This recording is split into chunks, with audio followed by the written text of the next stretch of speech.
Unanswered questions about Michael f***ing Myers. Number 1. During the transport of Michael, where is Dr. Loomis? It is confirmed by this guy right here that Michael is still his patient. I'd assume Dr. Loomis would be here. Michael Myers is still his patient. Now, I'm not one to believe that Loomis missed this memo. Loomis read memos, he'd be here. We all know Loomis's obsession and insights of Michael. If Michael was still his patient, tell me this motherfucker wouldn't be right there beside him, making sure everything goes smooth. Loomis would be like, call the cavalry! Loomis would be calling every police station, every SWAT team, the Air Force, the Marines, motherfucking Judgment Day Terminators. Real talk though, why isn't Loomis present during this transport? Was he not told? If Loomis is still his doctor, and if Loomis still has a job, he's still overseeing Michael. Sure, Michael might be comatose, but I'm sure Loomis is there every single day just like it was before, waiting on the day he's gonna wake up. I just don't understand why Loomis was not there. Number 2. Why does Michael let Jamie and Rachel leave? If you see this scene right here, you see a POV of Michael Myers stalking the two. They're home alone, vulnerable, and as soon as they leave out the door to go trick-or-treating, Michael goes in the house and snoops around. Now, was he waiting to just confirm that Jamie was, in fact, his niece? Was he playing his all-familiar stalking game with them? I think this is one of the most overlooked moments in the movie that no one ever talks about. Michael had them in the palm of his hand. He could have had them. Game over. Of course, we wouldn't have a movie, but isn't it interesting? Michael was 10 feet away from them, outside, and he just let them go. He's like, enjoy your night. I'll kill you later. See ya. I think at the end of the day, he was searching for that confirmation. And as soon as he found out, he's like, man, I fucked up. Now I gotta go chase these people. And what's up with the dog? Like, does Michael have to kill the dog? At this point, I think Michael has a vendetta more against dogs than his own family. Also, shout out to motherfucking Meeker for not wasting any time. Loomis goes in that police station. He's like, hey, I've seen 6 bodies from here to Richmond. Michael Myers is here. Meeker's like, okay, let's go. What do we do? Salute my man. You're the best motherfucking sheriff Haddonfield's ever had. Number 3. Why isn't the Myers house ever mentioned in this movie? Ooh. We all know throughout the franchise, one of Michael's biggest things is going home. He did it in the first. He didn't go home in the second, but we see the Myers house. There's people trashing the house. Halloween 5, he goes home. Halloween 6, we see the Myers house. Halloween Resurrection, Myers house.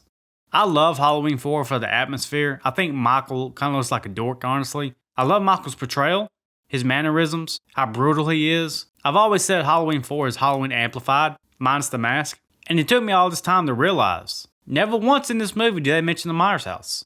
Michael never goes home, that we know of. When Loomis is out looking for Michael, he doesn't say, let's check the Myers house. He went home last time, why not this time? Same town. Just an interesting theory that Michael didn't choose to go home this time. And why the town and Loomis didn't decide, hey, let's check the Myers house. Number 4.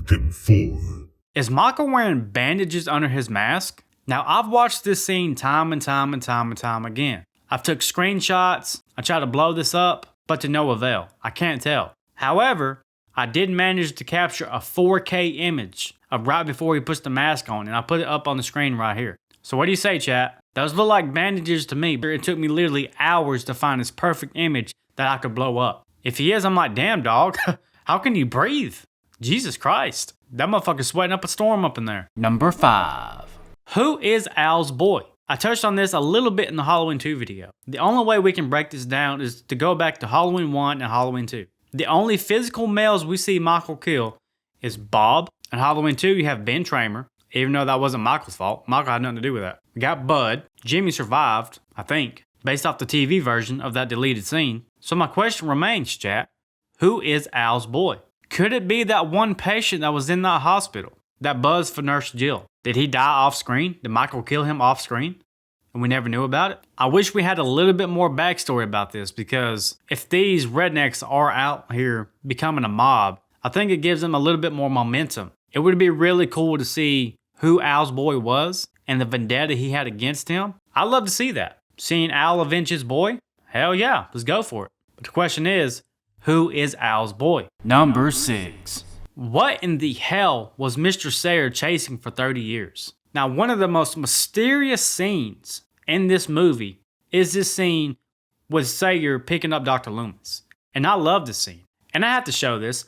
Look at this clip right here. This is Loomis smiling.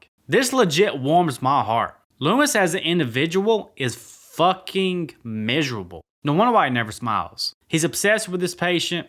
Michael keeps escaping, killing people. Nobody wants to listen to him. He tried to sacrifice himself. Now he's all burned up, scarred up. Probably has some self-esteem issues. But in this moment, it's like they bonded.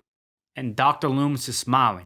But what was he chasing? Was he a hunter? Was he also chasing some monstrous, inhuman evil killer as well? I've always enjoyed the idea of, in this universe, Haddonfield and the surrounding areas is borderline supernatural about things. And if they ever do make a TV show, of course Michael should be in it. But I don't mind the idea of exploring other things that are kind of like borderline supernatural. And to tell individual stories and how they tie in to this main story of Michael. I don't know what Mr. Sayer was chasing, but it couldn't have been good. It's amazing how this little scene piques my interest enough that this should be a whole movie. This should be the pilot of a TV series. Now, I do know his character returns in one of the comic books, and he was like an insane patient.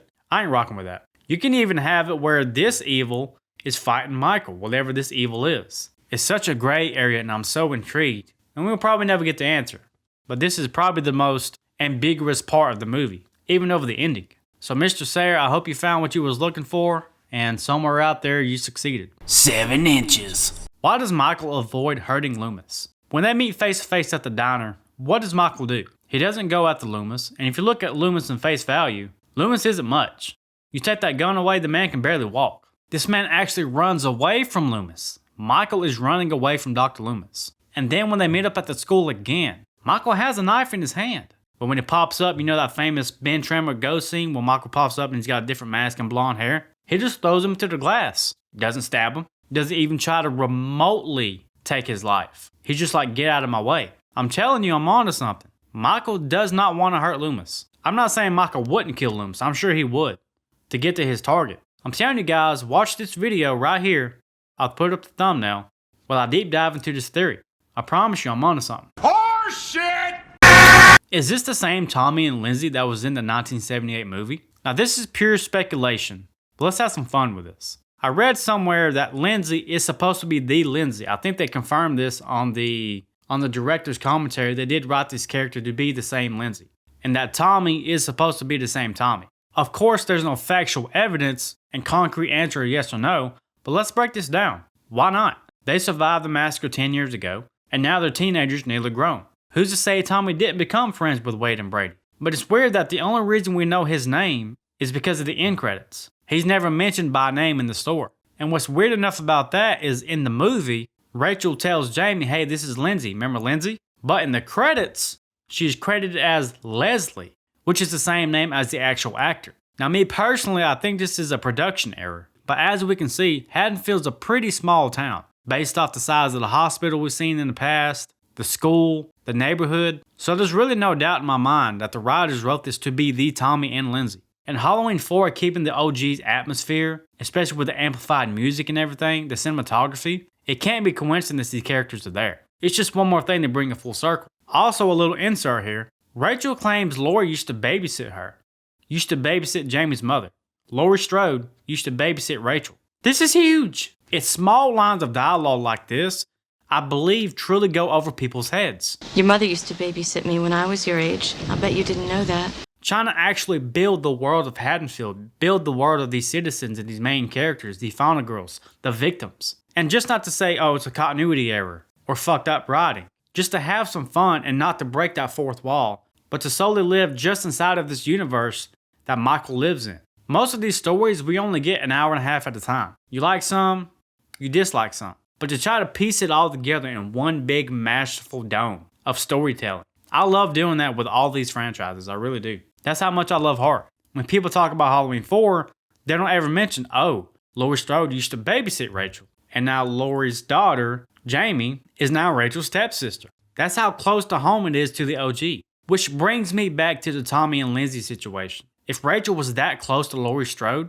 and Rachel knows Lindsay personally, and Tommy personally, because of Brady, come on guys. It's almost a no-brainer. And that's why I love this film so much. I'm not a simp.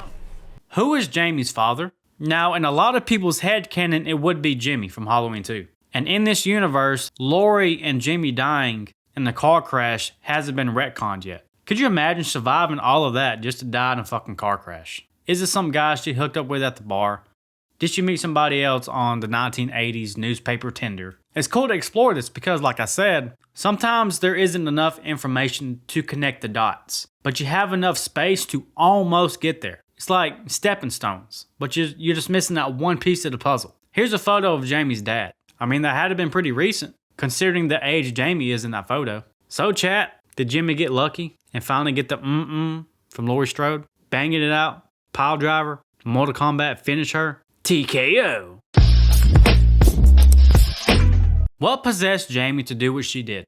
I know it was the writer's intention on making Jamie the next killer, kind of like Friday did with Tommy in part 5. But if we're not breaking that fourth wall, which is the whole point of these videos, I'm kind of leaning towards my other theory earlier in this video, that there is something supernatural going on in this universe. Michael is, of course, somewhat supernatural at this point, right? I mean, there's no way that he can't be. If you collect all the weird aspects, like Mr. Sayer, Michael being supernatural, I truly believe there is something supernatural going on in this universe. Whether that be Michael passing the evil on to Jamie, Michael somewhat, in a weird way, possessing Jamie. Or could it be that Jamie just fucking mentally snapped, and it's in her blood to do so? But if we look at Halloween 1, Halloween 2, even Halloween 3, there is something unnatural about the events going on.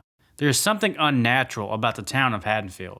There is something unnatural about Reverend Sayer driving across town, chasing down this evil. I still say if there ever comes a day where there's a Halloween TV series, they should explore these themes. What makes the evil tick? Not just Michael. I mean, Michael should be the head of the show, of course. But if that ever happens, they'll probably do a clean slate and forget about these old films. But if they ever go back to re-explore these, there's a lot to explore in this movie.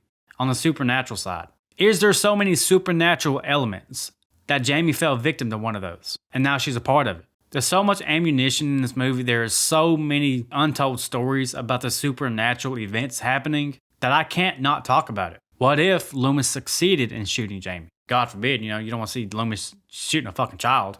What if Jamie didn't make it? What if Michael actually didn't make it this time? What would be the new evil? Halloween 4, as of right now, has been my favorite video to cover within this series. You can branch out in so many possibilities. So if you have any theories, please drop it down below in the comments. I would love to hear your thoughts. That's going to wrap this video up, guys. Thank you so much for taking part of your day to kick it with me. You know I appreciate it. Till next time, when I see you in Halloween 5, I love you all. Adios.